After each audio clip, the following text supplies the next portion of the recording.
Mundos de vida entre los jóvenes de Medellín, Identidad, Espacio y Medios Masivos, un libro de reciente publicación por el Fondo Editorial de la Facultad de Ciencias Sociales y Humanas de la Universidad de Antioquia, que hace parte de nuestro catálogo en acceso abierto.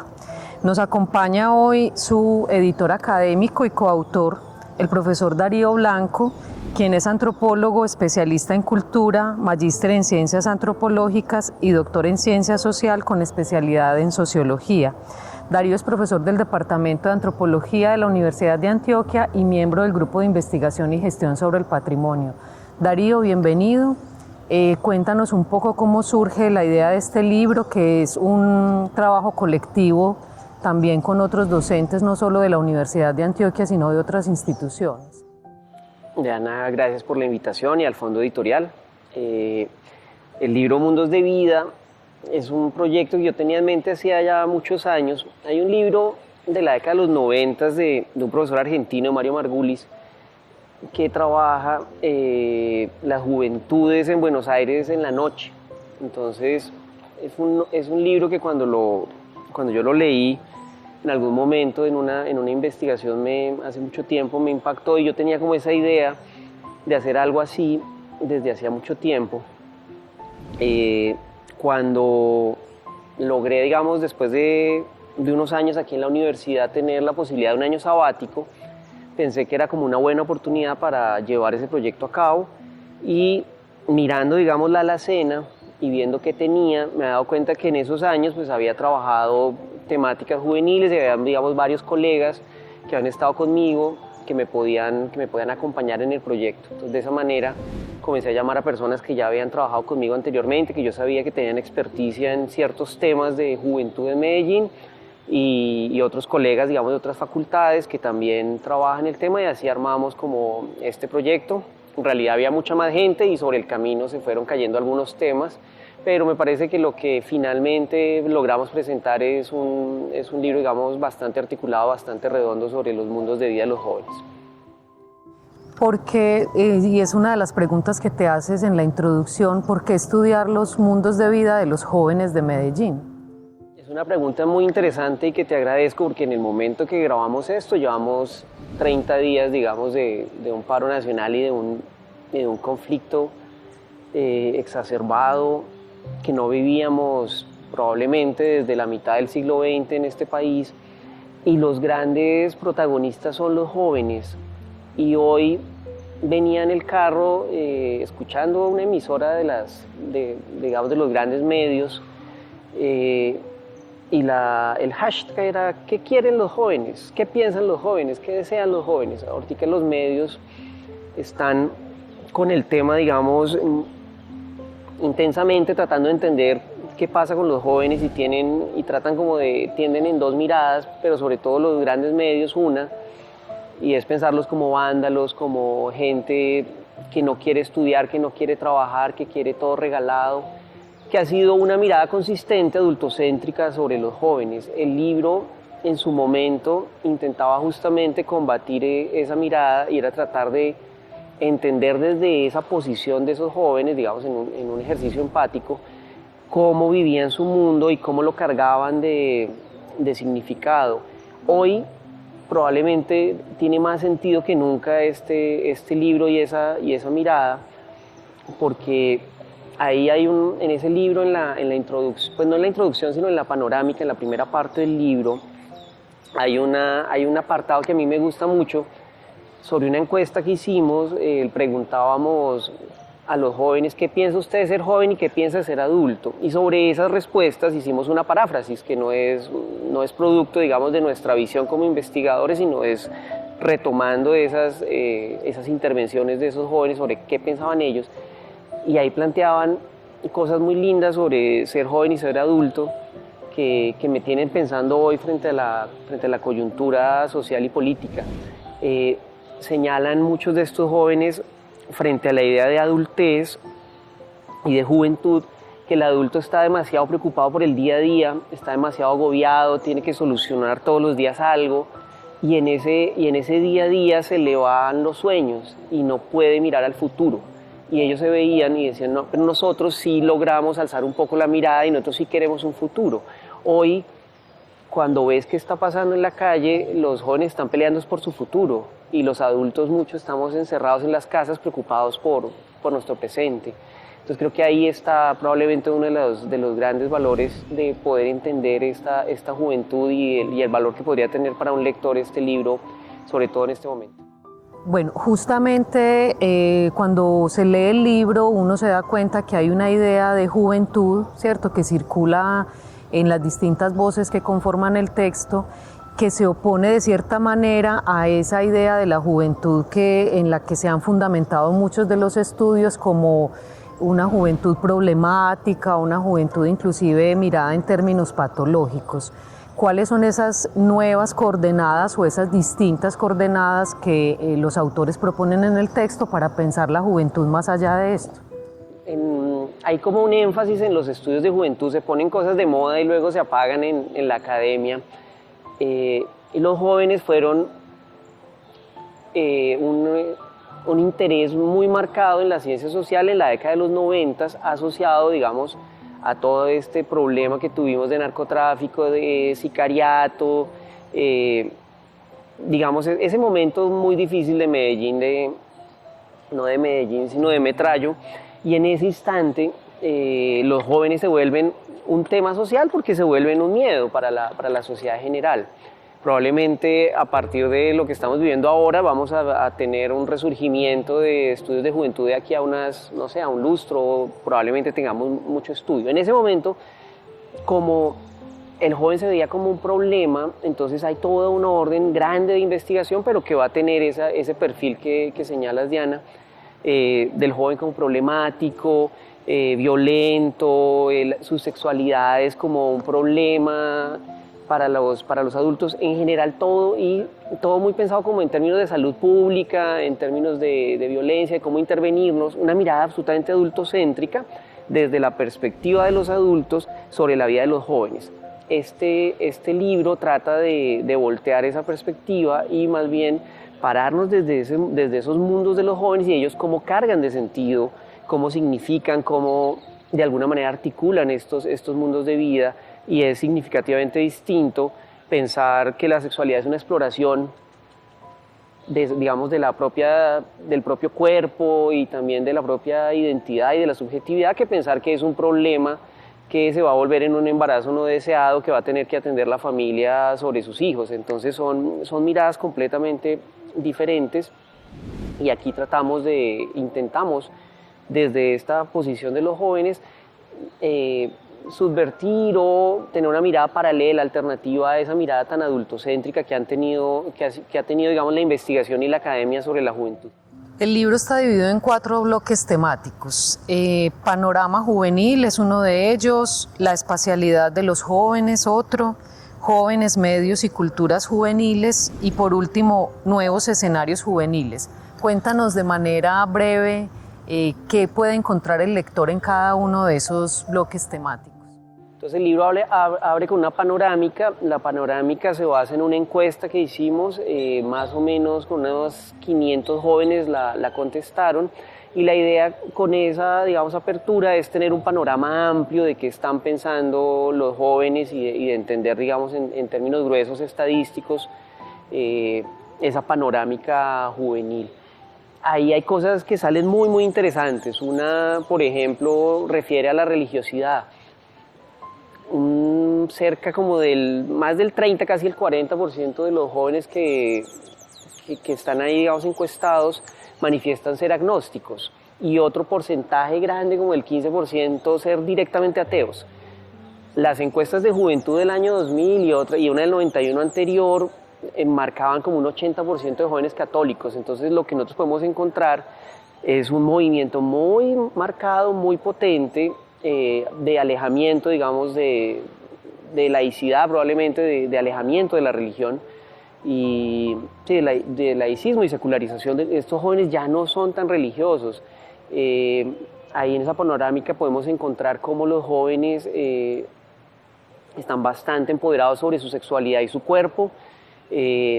Frente a los padres y frente a los adultos no están dispuestos a negociar su sexualidad, no están dispuestos a negociar muchas de sus prácticas corporales, las cuales consideran propias, subjetivas, autónomas. La sexualidad es interesante, hay más o menos un 25% de hombres y un 20% de mujeres que se declaran abiertamente homosexuales y que lo defienden perfectamente. Frente a las encuestas anteriores de juventud, pues es una cifra bastante grande. Frente a la mirada adulta que tenemos hoy, que en medios es muy marcada, de los jóvenes, los ninis que ni trabajan ni estudian, que no quieren hacer nada de la vida, lo que nosotros encontramos es que más del 80% están estudiando, solamente como el 2% son ninis, el resto o están estudiando o están trabajando, y como la mitad de ellos, el 40 y algo por ciento, estudian y trabajan. Entonces tenemos una juventud que está, digamos, tiene una agencia muy potente, digamos, sobre sus vidas y sobre el propio mundo. No son muchachos pasivos, no son muchachos vagos, no son gente con la cabeza hueca, sino todo lo contrario. Pero la mirada adulta quisiera como cambiar esa perspectiva que encontramos ahí muy marcada. No ven televisión nacional ni regional, eso es como el 2% de ellos, realmente ven Teleantioquia, cosas de ese estilo, y Caracol ni RCN. La mitad de ellos, la televisión que ven son en Netflix y en las plataformas y por internet. Pasan muchísimo tiempo en redes sociales y en la tableta. Entonces, en general, digamos, hay mucha estadística y hay como una información muy interesante para las personas que les interese, que trabajen el tema o que les interese la juventud, para entender, digamos, hacia dónde se ha ido moviendo la juventud. Leen poco, por ejemplo, es uno de los hallazgos, no leen mucho, pero se informan de otras maneras. Luego, entonces, de esa panorámica que es la entrada ya a los estudios de caso, tenemos un primer bloque sobre espacialidad, que abren Rubiel Arboleda y Laura Hernández sobre el centro de Medellín. Ellas van a hacer una investigación sobre el cuerpo de los jóvenes en el centro, y en ese capítulo la gran conclusión puede ser que el centro de Medellín es el espacio democrático, es el espacio de todos, y es el espacio de todos porque es el espacio donde van todos los que no tienen otro sitio a donde ir. Entonces ese centro se va a cargar de muchos estigmas, de mucho miedo, de muchos prejuicios, pero al mismo tiempo, cuando un joven popular, digamos, tiene problemas en su casa o tienen algún orden de problemática en el barrio, van a terminar en el centro. Entonces ese centro va a ser de una diversidad muy grande, va a ser un espacio que los acoge a todos, pero que al mismo tiempo los devora a todos, porque la competencia por el espacio y por los trabajos es muy fuerte. Entonces, estas autoras nos van a mostrar eso sobre el centro. Mi contribución particular en los capítulos es la antípoda de ese capítulo del centro, y me parece que esos dos capítulos se hablan el uno al otro, tienen ahí como un contrapunteo muy bonito, porque yo trabajo los jóvenes de clase alta, y los jóvenes de clase alta, lo que yo voy a encontrar frente al espacio es que usan un porcentaje ínfimo de la ciudad. Van a estar moviéndose solamente en el sur de la ciudad, en el Poblado y unas pequeñas zonas de Envigado, y cuando les pregunta uno, ¿y por qué no más ciudad? Pero no, es que yo no tengo que ir a hacer nada fuera de esta zona. Una de las, digamos, habrían dos tensiones ahí para explicarse eso. Una es el miedo. El resto de la ciudad les da miedo, sienten que ahí los pueden secuestrar, los pueden robar, y eso también es reproducido. Hay como unas burbujas que ellos ubican, que las mismas familias les crean, y a ellos les da miedo salir de esas burbujas. Y por el otro lado, pues también la comodidad de que ahí va a estar, digamos, como un country club, como un club de élite de los ricos y poderosos. Entonces ellos también van a reproducir en términos de distinción esos comportamientos. Entonces, si el centro es el espacio de todos, los jóvenes de clase alta no quieren ir al centro y quieren estar solamente en unas zonas del sur que van a repeler al resto de la ciudad, y se van a volver como unos espacios muy bien delimitados por clase social y como guetos sociales, digamos. El otro capítulo que hay sobre espacio es el de Diana Elisa Arango, que va a trabajar el Parque del Poblado y va a mostrar cómo una legislación, digamos el nuevo código de policía que se instauró hace unos 3 años más o menos, va a marcar el no consumo de alcohol y sustancias en vía pública, pero lo muy interesante de eso es cómo esa legislación se aplica discriminadamente. Entonces se aplica, digamos, aparece la norma, pero esa norma no se va a aplicar rigurosamente en el centro de la ciudad, pero sí se va a aplicar rigurosamente en el poblado, y lo que ella va a ver es como para los jóvenes un parque que era un espacio de encuentro interclase donde iban jóvenes de todas las clases sociales y de toda la ciudad, y ahí se encontraban y se veían, de repente se va a desarticular y no va a quedar nada. Entonces estos jóvenes van a tratar de resistir esa norma y van a armar como unos ciertos movimientos, unos ciertos espacios de conversación, de discusión, ciertos foros para resistir eso, pero como la norma impide la congregación, ese espacio de socialización se va a perder.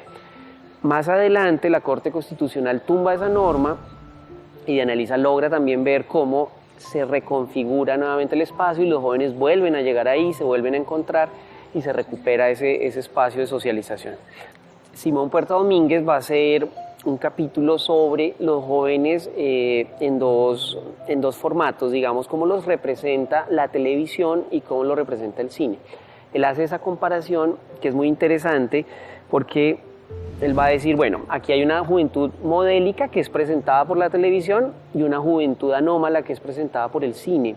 Y el análisis y las conclusiones son interesantes. La televisión, que tiene unas presiones de pauta y que tiene, digamos, unos poderes que la están también revisando, va a presentar esta juventud en moratoria social, estos jóvenes que están estudiando y que ya van a salir y se van a volver y se van a integrar como parte de la sociedad en una de las mejores maneras, en su mejor formato de juventud, mientras que el cine, en general, pues nuestros cines que son más bien independientes, y va a ser ese cine el que va a poder mostrar esa juventud de los barrios, esa juventud de la calle, esa juventud problemática, violenta.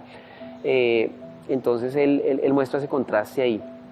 Luego sigue Rodolfo Vera Orozco, que va a trabajar las culturas juveniles a partir de la música y va a decir, y se va a hacer una pregunta que es muy interesante, y es: a finales, digamos, del siglo XX, en los 80s, 90s del siglo XX, va a hacerse una pregunta en este capítulo sobre estos jóvenes, las culturas juveniles en relación a la música. Y entonces muestra cómo, digamos, en los 80s y 90s los jóvenes van a estarse tomando las calles en formatos, digamos, de culturas juveniles asociados a los géneros musicales. Entonces dice, bueno, ¿y qué pasó con esas? ¿Qué pasó con esas culturas juveniles que hoy parece que desaparecieron? Las respuestas que va a encontrar pues tienen mucho que ver con las nuevas tecnologías, con la omnipresencia de la música.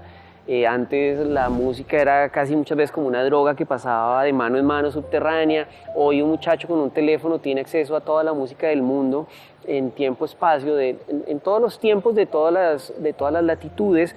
Entonces eso ha cambiado la manera en que los jóvenes viven estas culturas juveniles, haciéndolos más complejos, menos homogéneos, y ahí más o menos, digamos, es como el capítulo de Rodolfo. Marily Rendón Zapata tiene su capítulo sobre dos géneros que han sido largamente asociados a los adultos de Medellín, salsa y tango, y va a mostrar cómo los jóvenes los reconfiguran, se los apropian, pero ya no como los adultos, como muy en las letras y en el conocimiento de la música, sino en la corporalidad del baile, y desde esa corporalidad del baile van a subvertir como ideas de género y de sexualidad. Entonces, en el último bloque, Adrián Restrepo Parra arranca presentando un análisis sobre el movimiento, digamos, de los jóvenes en relación a la marihuana, y va a mostrar, es un capítulo muy lindo también porque él va a mostrar cómo uno de los mayores miedos del joven es que la mamá lo eche de la casa y sobre todo perder el amor de la mamá, y como consecuencia de eso que lo echen de la casa. Entonces, él va a mostrar cómo estos jóvenes van a pelear con ese estigma de ser marihuanero, que se vuelve como la única etiqueta que termina englobando su identidad y van a resistir eso y se van a comenzar a articular y van a comenzar a generar todo este movimiento, y entonces nos muestra una perspectiva completamente diferente sobre esa visión muy adulta y muy estigmatizada sobre el consumo de marihuana. Luego, Natalia Galeano, pensando en el tema, digamos, un tema que estuvo muy de moda y que todavía sigue estando ahí presente, el posconflicto, va a presentar una idea, y es, bueno, si los jóvenes son las mayores víctimas de la violencia y del conflicto, pero al mismo tiempo son los mayores victimarios, ¿qué tienen estos jóvenes para aportar a la solución digamos, a superar la violencia? Entonces va a revisar con un grupo que ella trabaja qué soluciones pueden dar ellos para lograr resolver conflictos, para poder tener, digamos, intercambios con la alteridad sin llegar a la violencia. Y finalmente, el último capítulo es de Luis Ramírez Vidal, que va a analizar una profesión o una temática que ha estado de moda y en crecimiento exponencial para Medellín, y es la cocina. Entonces él va a ver, bueno, Medellín se vuelve una ciudad turística, una ciudad internacional, y asociado a eso va a haber un boom de la cocina, pero para que esos nuevos restaurantes y esa cocina prospere, va a necesitar batallones y batallones de jóvenes, que son los que van a ser los chefs, los que van a ser los meseros, los que van a estar, digamos, generando todo este nuevo escenario. Y él va a mirar, bueno, qué ha pasado ahí, y las conclusiones pues son agridulces. Hay como un nuevo escenario grande de vinculación para los jóvenes, pero también hay unas ofertas muy grandes de formación que no siempre son muy buenas, hay mucha explotación laboral, hay como escenarios distintos que él finalmente nos presenta en el libro. Darío, muchas gracias. Queda un panorama amplio sobre las diversas temáticas que explora el libro Mundos de Vida entre los Jóvenes de Medellín, Identidad, Espacio y Medios Masivos, que invitamos a consultar de manera libre y gratuita. Hace parte de nuestro catálogo en acceso abierto y puede ser leído o descargado desde el repositorio digital de la Universidad de Antioquia. Invitamos también a nuestros lectores a que sigan nuestras redes para que conozcan otras publicaciones del Fondo Editorial de la Facultad de Ciencias Sociales y Humanas de la Universidad de Antioquia. Muchas gracias, Darío. Diana, muchas gracias por el espacio.